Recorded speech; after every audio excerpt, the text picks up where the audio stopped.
Namaste. Welcome to my channel, where I share stories and insights from the ancient Indian scriptures. Today, I'm going to tell you about a fascinating dialogue between two great sages, Yajnavalkya and Gargi, from the Brihadaranyaka Upanishad. The Brihadaranyaka Upanishad is one of the oldest and most important Upanishads, which are the philosophical texts that form the core of Hinduism.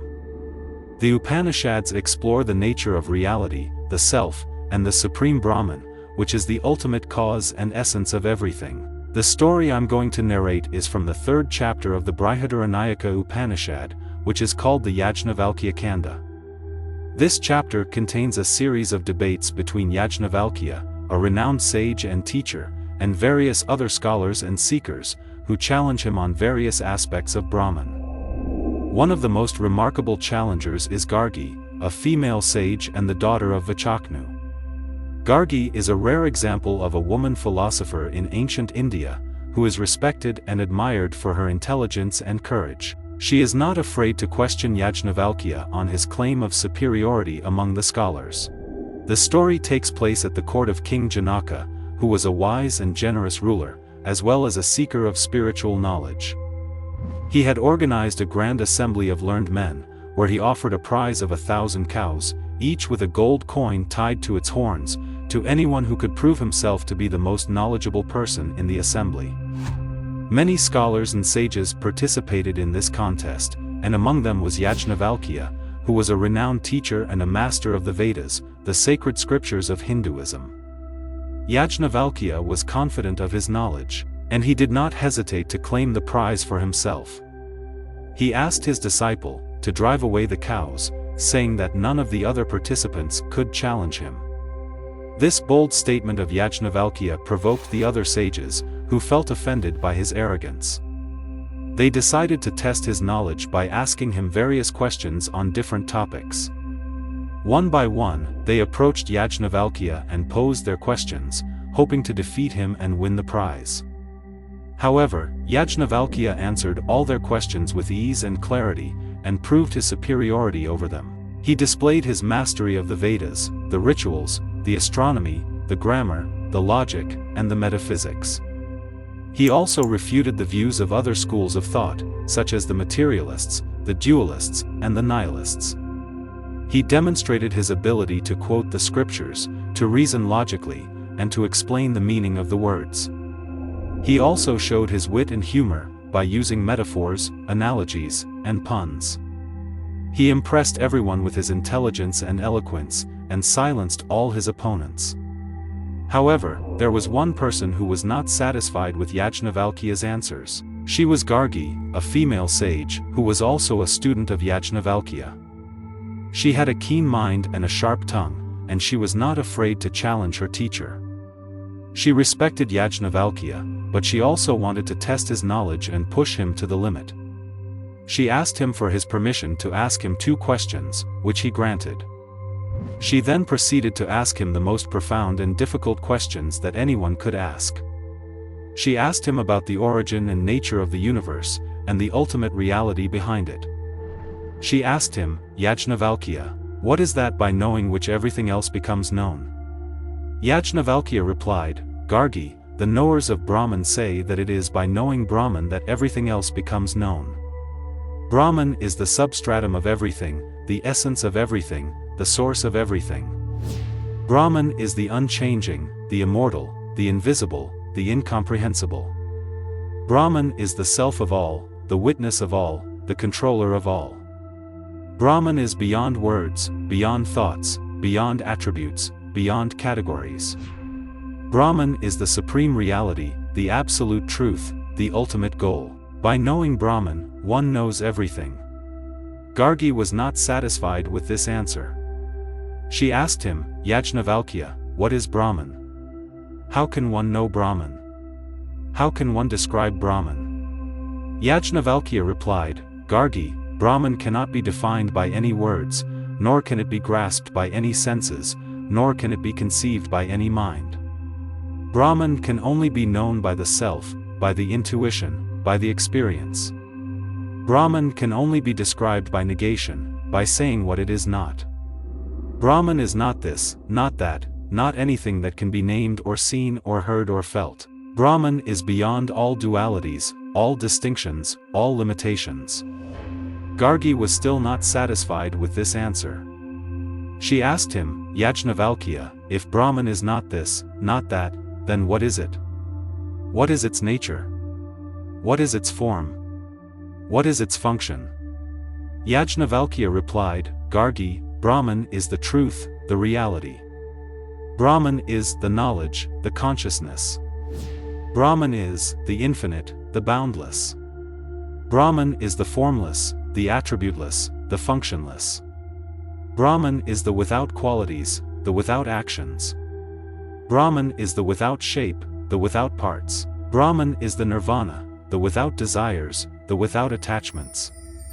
Brahman is the bliss, the peace, the freedom. Gargi was amazed by this answer. She asked him, Yajnavalkya, how can Brahman be the truth, the knowledge, and the infinite? How can Brahman be the bliss, the peace, and the freedom? How can Brahman be the source of everything, the essence of everything, the substratum of everything? Yajnavalkya replied, Gargi, Brahman is the truth, because it is the unchanging, the eternal, the real. Brahman is the knowledge, because it is the self-aware, the self-luminous, the self-existent. Brahman is the infinite, because it is the limitless, the all-pervading, the all-encompassing. Brahman is the bliss, because it is the self-sufficient, the self-content, the self-delight. Brahman is the peace, because it is the undisturbed, the unagitated, the unshaken. Brahman is the freedom, because it is the independent, the autonomous, the sovereign. Brahman is the source of everything, because it is the cause of everything, the origin of everything, the creator of everything. Brahman is the essence of everything, because it is the substance of everything, the nature of everything, the identity of everything. Brahman is the substratum of everything, because it is the support of everything, the foundation of everything, the basis of everything. Gargi was astonished by this answer. She asked him, Yajnavalkya, if Brahman is the source, the essence, and the substratum of everything, then what is the relation between Brahman and the world? How does Brahman create the world? How does Brahman sustain the world? How does Brahman dissolve the world? Yajnavalkya replied, Gargi, Brahman is the relation between Brahman and the world, because Brahman is the non-dual, the non-other, the non-separate. Brahman is the world, because Brahman is the manifest, the visible, the comprehensible. Brahman is also not the world, because Brahman is the unmanifest, the invisible, the incomprehensible. Brahman creates the world, by projecting the world from itself, by manifesting the world from its own power, by expressing the world from its own will.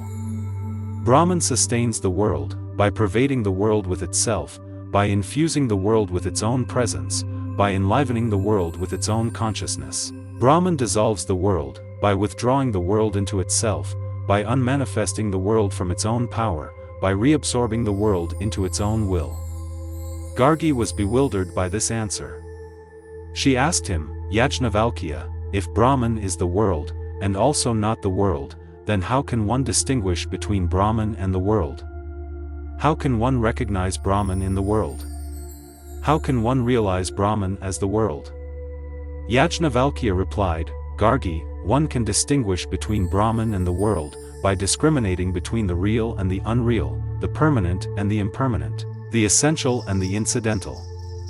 One can recognize Brahman in the world, by seeing the unity in the diversity, the harmony in the variety, the order in the chaos. One can realize Brahman as the world, by transcending the ignorance, the illusion, the delusion.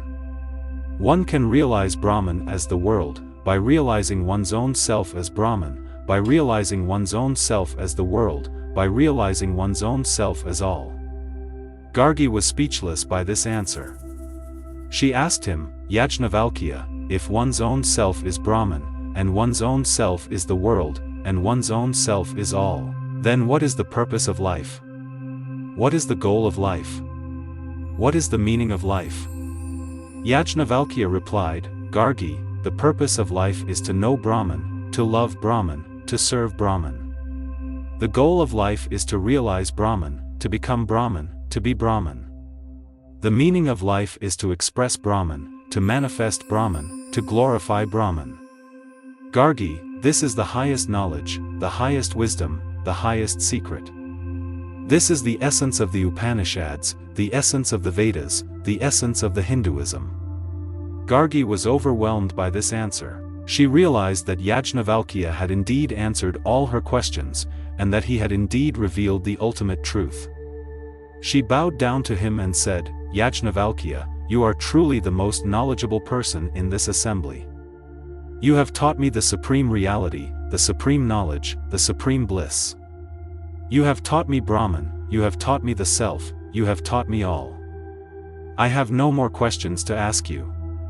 I have nothing more to say to you. I salute you, I praise you, I thank you." Yajnavalkya smiled and said, "Gargi, you are a worthy student, a worthy opponent, a worthy friend. You have asked me the most profound and difficult questions, and you have listened to me with patience and attention. You have challenged me, you have inspired me, you have honored me. You have shown me your intelligence, your curiosity, your courage. You have shown me your respect, your admiration, your gratitude. I salute you, I praise you, I thank you." Thus ended the dialogue between Yajnavalkya and Gargi, which is one of the most remarkable and memorable stories in the Brihadaranyaka Upanishad. This story illustrates the depth and breadth of the Upanishadic philosophy, as well as the spirit and culture of the Upanishadic era. This story also showcases the role and status of women in the ancient Indian society, as well as the respect and recognition they received for their intellectual and spiritual achievements. This story is a testimony to the greatness and glory of the Hindu civilization, as well as the richness and relevance of the Hindu tradition. I hope you enjoyed this story and learned something from it. If you did, please like, share, and subscribe to my channel for more such stories and insights from the ancient scriptures of India. Thank you for watching, and I'll see you in the next video. Namaste.